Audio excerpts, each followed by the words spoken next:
Sir, thank you very much. Sir, I had the privilege of being nominated as one of the 4 special envoys that the Honorable Prime Minister deputed to the countries around Ukraine following the launch of military operations on 24th February, when it became necessary to escalate the evacuation of Indian students who were studying in the Ukraine. Sir, anyone who has even a nodding acquaintance with issues relating to foreign and security policy, and anyone who watches global hotspots will know that the determination that is required to be made when situations of tension are escalating and there's an exacerbation of tension, timing is of the essence. So let me start, sir, by providing a perspective based on facts personally, with which I am personally familiar, what the Honourable Member Shri N.K. Premchandran said, who was the lead speaker today. He made some excellent points. Both he and now I'm addressing the chair. So I address the chair and through the chair, Honourable Premchandran, the speaker. Through the chair. Through the institution of the chair. Sir, there were clear indications, and first of all, let me say, what the Honourable Member said and what other Honourable Members have said have signified a broad and unambiguous support for the government's evacuation efforts. There have been differences of nuance, and I would like to take the opportunity to comment on 1 or 2 of them. The very fact that our embassy, our resident mission in Kiev, Ukraine, decided to undertake a registration of all our students there in the month of January was a clear pointer in the direction of anxiety and the fact that we were preparing ourselves for an eventuality of the kind that unfolded in the aftermath of the military operations of 24th February. Sir, one honourable member sought to draw a distinction in the language which the Government of India issued as part of its advisory and the language which some other countries issued. I believe a reference was made to the US advisory, a reference was made to the Australian and New Zealand advisory. Sir, I am a student of the English language, and when an advisory, sir, in any case, an advisory is by definition an advisory. Advice. You cannot direct, the government cannot direct private citizens who have gone of their own volition to leave a place. It's not an order. The advisory was unambiguous, sir. It said all non-essential. By all non-essential means except those whose continued stay there is necessary on account of a number of facts, which means our embassy couldn't have, our colleagues in the embassy would have to stay there. And they stayed right towards the end till they had to be relocated to another place. So I think, sir, the advisory issued on the 15th of February and the subsequent advisories issued, if I remember correctly, on the 20th and the 22nd of February, had the effect of 4,000 of our young friends leaving the Ukraine pursuant to those advisories. Now, let us, and I have some experience, sir, because I was there. Why did the rest not leave? Was it a choice that they exercised because they thought military operations would finally not take place? Or was there some consideration, and that is why a reference was made by one of the honourable members to student contractors, to the authorities in universities? Sir, I spoke to many of the 6,177 of my young friends who were evacuated from the Ukrainian border via Hungary. I spoke to them. And many of them had the same story, that they were being encouraged by the authorities of the educational institute which they were attending to say, things are going to be all right, things are going to be all right. Maybe, and I'm in this intervention going to stay totally clear of issues of, foreign and security policy. I want to confine myself to Operation Ganga. When these young students are advised, look, you've got some of you who are in the final year of medical education, you've only got 3 to 5 months left to complete your course, or some of you have got 1 year left. If you choose to leave, we may not be able to organize online classes, and it may result in your losing a year. That is the kind that young minds, that is the kind of talk young minds had to grapple with. And on the 15th, when we issued our first advisory, or on the 20th, till the military operations actually took place, it is a determination they had made. Now, what happens after the 24th February, when that exacerbation of tension results in the commencement of military operations? And here, sir, one of the honorable members referred to, I think it was my friend, my distinguished friend, Shri Manish Tiwari ji, evacuation operations that have been carried out from 1960-61 onwards. Certainly. One of the honorable members who's not here referred to this being a transportation exercise, not an evacuation exercise. I'd like to come back to that in a minute.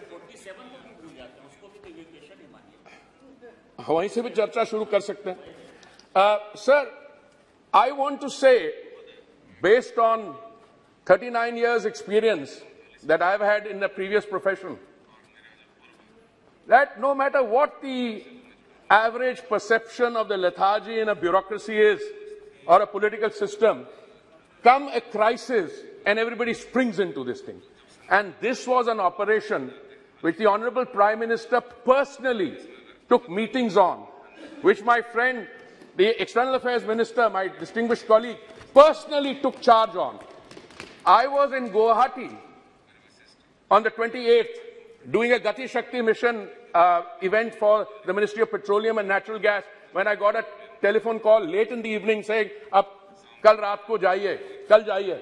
And then all of us gathered, some of us flew out within hours. I believe that the eye to detail, the meticulous manner in which this was done. Look, I was a student of conflict situations. When some honorable members referred to that one life lost, I'm the first to say, one life lost is one life too many. But if you're dealing with a situation, now let's look at numbers. So words are used lightly. Displaced personnel or refugees. Number of displaced, I think, are in the vicinity of 10 million, possibly, which includes internally displaced. Number of refugees, perhaps 4 to 5 million. Sir, we were agonizing and we were worried about the welfare of each one of our citizens through Prime Minister's involvement in Delhi, through the External Affairs Minister being in touch with all of them. But look at the overall numbers. I remember one particular evening in Budapest, when I got a call from the External Affairs Minister, said that, this front we thought was well managed because we had 1,200 people on the ground in hotels, in dormitories. Suddenly 1,700 came because there was clogging at the borders of Romania and Poland, and some people were just being pushed down. 1,700 people arrive in one place. We managed. We increased the number of flights from 4 to 7 to 11 in a day. Why and how did that become possible? It is, बहुत आसान होता है राजनीतिक रोटियां सेकने, कोई एक social media clip जा रहा. I can share with you hundreds of thousands of messages from grateful students and their parents which were sent that their evacuation, and I use the word evacuation, was being facilitated. A lot of people were provided buses. That last operation which took place in those cities which are under siege, buses were arranged from neighboring countries. Buses were arranged inside. How is this a transportation arrangement? And the Honorable Prime Minister was working the telephone lines. I know, and I don't need to go into the details. I'm sure this is a part of the geopolitics which the Honorable External Affairs Minister will respond to. He was speaking to the heads of state and government, not only in the Russian Federation, not only in the Ukraine, but all the others. But ladies and gentlemen, let me just tell you, we had barely recovered from COVID, and we are in a warlike situation. And in a warlike situation, the two disputants who are waging war, and I don't want to go into whose fault it is, whether our vote, etc. It's so easy to talk about votes. I've had some experience. The making of foreign and security policy has to be based on tangible national interest, which the government and all the honourable members have said, it is the government which will determine that, rather than easy temptation to episodic social media tweets. Sir, very often in those difficult times, even when you were able to negotiate safe passage from one of the countries involved, only to find that the other party had maybe other military and objectives which they had to look at. So the fact that out of about 22,500, 400 left as a result of the advisories, another 18,500 were successfully evacuated, I think is not a small achievement. And as if you look at the history of evacuation operations I am familiar with, Operation Safe Homecoming, Operation Rahat in 2015, Yemen crisis, Operation Maitri, Nepal earthquake, evacuation from Brussels, Operation Devi Shakti, Operation Ganga, sir.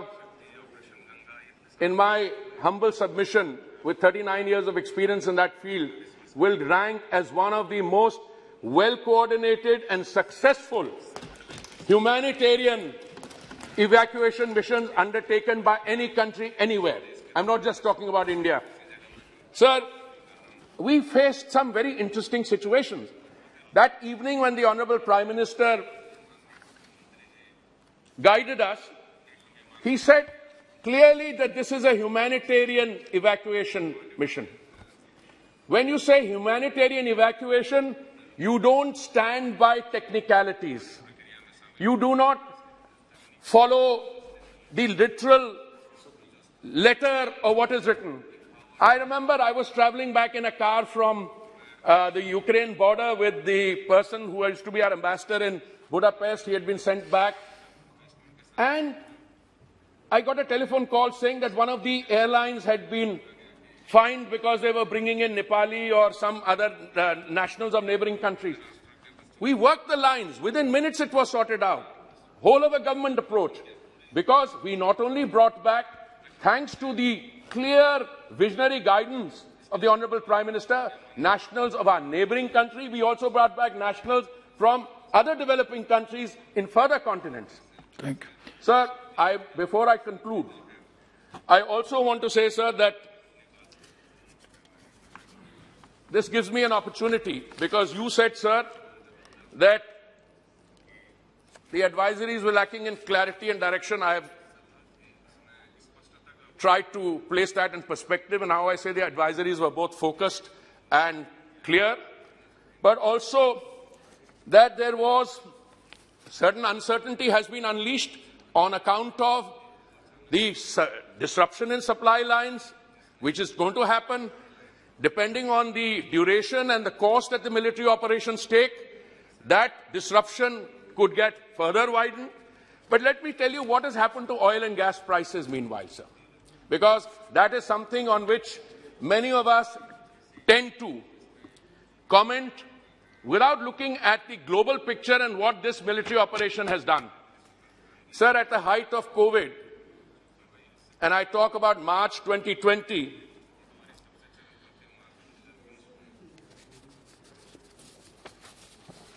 gas prices were $19.56 a barrel. They went up in 2021 to $60 to $80. On 24th February, when the military action took place, suddenly they shot up to $92. then up to 124, went up to 130. Sir, are we the only country affected by this? I have with me here, sir, and I can give you the same on gas prices. We have raised the price of petrol by, I think, 9 rupees over 12 or 13 days when the international price has shot up. Now, I have something, sir. Gasoline at the pump, comparison between April 21 and March 22, in USA, the increase percentage is 51%. In Canada, 52%. In Germany, 55%. UK, 55%. France, 50%. Spain, 58%. Sri Lanka, 55%. India, sir, 5%. Yes, Our percentage increase is 1/10 of what it is elsewhere. No. Similarly, I could do for gas, sir. Sir, I thank you very much for the opportunity to be able to participate in this discussion on Rule 193. I think a lot of very valuable issues have been raised. I'm sure my other colleagues, when they participate, and particularly the External Affairs Minister, he will be able to respond to some of the issues on why and with what degree of success we have been able to navigate through this difficult situation, and that navigation will continue with a degree of confidence because the Prime Minister's roadmap that had been laid out is both clearly with a clear direction, and it will be able to avoid the pitfalls which some of the other countries are getting into because of the soundness of our policy. Thank you very much, sir.